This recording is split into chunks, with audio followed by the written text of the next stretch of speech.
core of what we do is a company called KD Global Solutions. We're an audio video integration company. So what we do is we handle mostly audio video.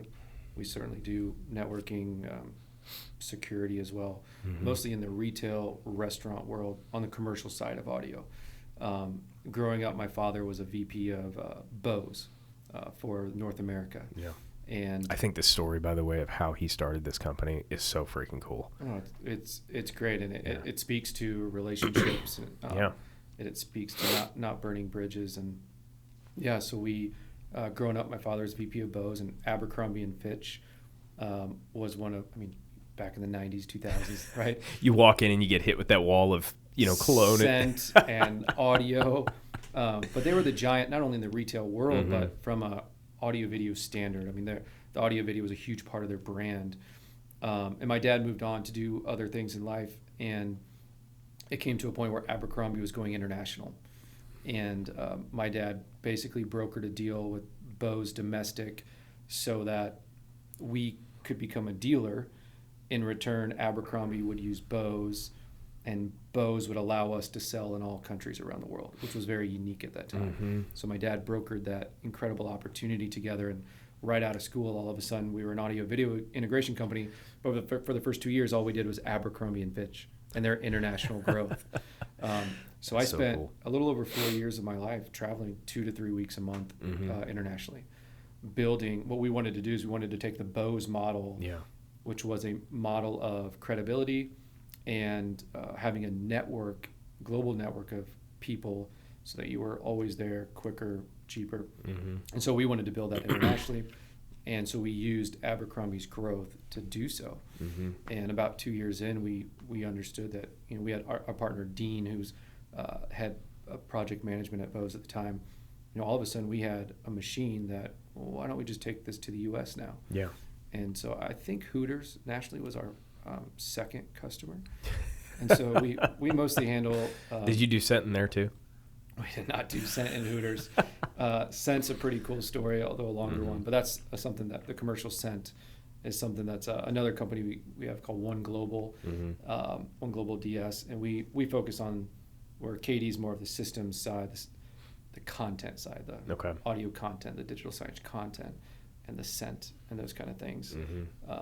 So those are two. And those have been the core of what we've done for a long time. And what I didn't realize is that we weren't just building an AV integration company. We're actually building a project management and scalability machine. So the two opportunities right now would be Arbuckle Pringle Robotics, which is in the world of autonomous robots. You said something earlier, insurance. Like you would have never thought you'd get an insurance. My son thinks I sell robots, and it's pretty cool. It sounds pretty cool. It is pretty cool. It just still feels and sounds a little weird. But it's something that, there's a company called Pringle Robotics that we've partnered with. And from a labor need, labor shortage, and then from a customer experience and unique opportunity side of things, it's an incredible opportunity for us to jump into. It's an opportunity to be early in something that's coming, whether people like it or not. You mean the beginning of the end of humanity? The beginning of the end, man. It's coming. Yeah. All those robots are going to kill us all. AI will make them do it, I guess. It's a real Terminator situation coming. Here we go. I got 2 in my house. I'm just waiting for them to wake up and get me in the The middle of the night. eyes turn red in the middle of the night. That's not supposed to happen.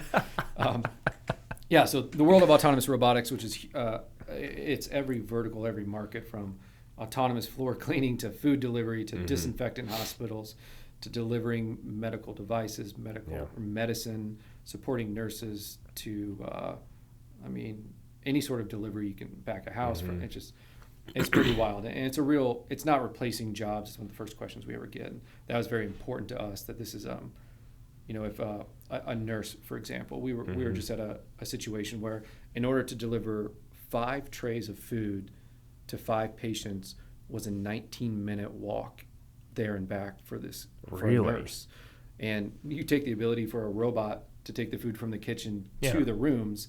Now you do that 3 times a day, and if they're each responsible for 15, you do the math. That's hours a day that now are with the patients. So they're not taking their jobs away. It's right allowing now them to do their jobs more efficiently. and do it better. Yeah. Same with waitresses, which, a steakhouse maybe is not the best environment for a robot, but Sure. a bowling alley or a pizza yeah. place, those kind of restaurants, limited service is great. So that's fun. It's opened up a lot of doors, airports and stadiums as well. And then the other company at the moment is a company called CK2 Technologies, and it's in the world of weapons detection, in the world of frictionless screening. Yeah. I think that may be one of my favorite companies that you have right now. It's my favorite right now. It's simple, and the customers we get to work with are worldwide recognized venues, and it's like I said, it's simple, but at the same time, it's extremely serious. Yeah.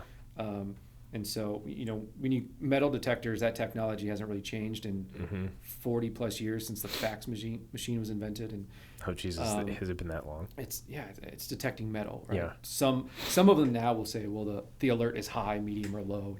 Okay, well, good advancement there. So it's a belt buckle, a knife, or a gun, right? Like high, medium, low. Right. There you go. And so it's the world where you walk through.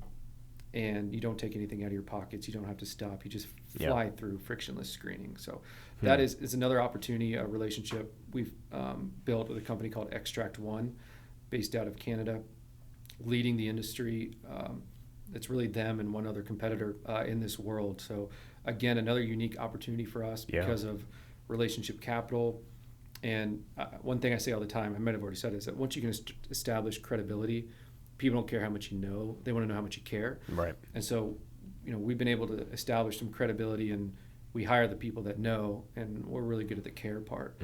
So it gets us in unique opportunities. And so, that the frictionless screening is a lot of fun. Yeah. Changing the way people enter venues, stadiums, is something that is the first growth of it. Second is going to be in everyday buildings. I mean, I think there's going to be, regardless of your stance on weapons, it does not matter. But there'll be a day that we'll think, well, can you imagine you used to just be able to take a gun into a movie theater, but you can't put a metal detector in a movie theater right now. Yeah. You don't want to feel like you're going into jail, and certainly don't have staff there to do that. So anyway, again, it's a unique opportunity that's changing the landscape of a lot of the customer experiences, and allows us to partner and be a part of some major stadiums and organizations. That's a lot of really fun. Cool. And again, that's at the beginning, at the infancy stage, and it's already taking off. So I'm very passionate about that one, and very excited for the future of that. Is that going to be in schools as well? I sure hope so. Schools brings the challenge of backpacks. So when you have laptops and cell phones and iPads and whatever they may be, binders even, I mean, the technology behind that is crazy. So put it this way, the reason we got into this opportunity was our belief that one day we can change the safety in our schools. Yeah. And so right now the focus is on small cluttered environments like stadiums and venues and places like that. But there's no doubt that that would be my passion behind it. Yeah. That's really cool, man. Did I name them all? I think so. Is that Arbuckle Robotics and CK2 Technology. Yeah. Those are my primary focus at the time. Yeah. At this moment. Well, and what I think so cool about that is with KD1, you guys kind of laid a baseline. You gave yourselves, I mean, you kind of have to, it's like a pyramid, right? You got to have that baseline business, and then you can start diving into the passion projects and the riskier plays and all that, but you got to have that baseline business that can kind of, I don't want to say support it all, but support you as you're trying to do these other ventures. Yeah, I thought I had pigeonholed myself into an AV guy, which, I mean, again, I'm not the guy that knows. That's not me. You're the guy who cares. That's right. Yeah. See, you listen. Yeah. That's good. It'll be a good political sell for you, if you ever decide to run for office and anything. Might be my tagline. Yeah, there you go. Unfortunately, I think I would love to run for office one day. I don't know that I'll allow myself to do it. Yeah. Got a lot of friends that tell me the same.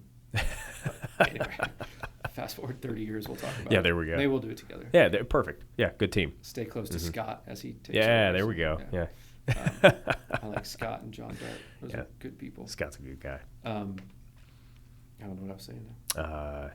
I thought I had pigeoned myself into an AV company when the reality it was learning how to work with worldwide recognized brands, meeting expectations, creating customer experiences, bringing value, but we had created a machine that could really do anything and bring anything to market. So you essentially used that kind of scaling model. You're using that with all these businesses. For sure. That's cool. We are a very small company, yet at the end of the day, we are competing. Our two biggest competitors in a lot of the national accounts or RFPs we go through have more than 2,500 employees.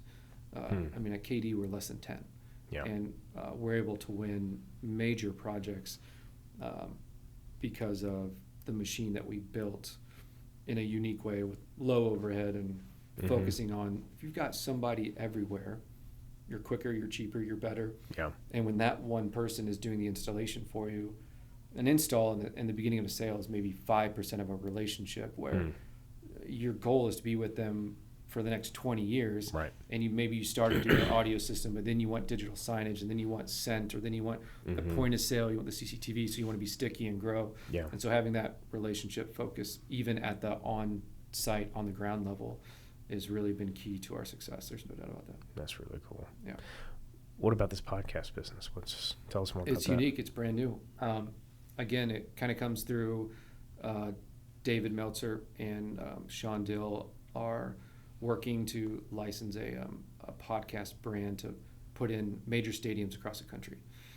And so I'll be responsible for the technology side of it. Oh, that's cool. And, stadiums are a huge part of the businesses we're going after right now and relationships we're building. So it's natural, it makes sense. And any opportunity you get to do anything with a man like David Meltzer, you jump in and do everything you possibly can.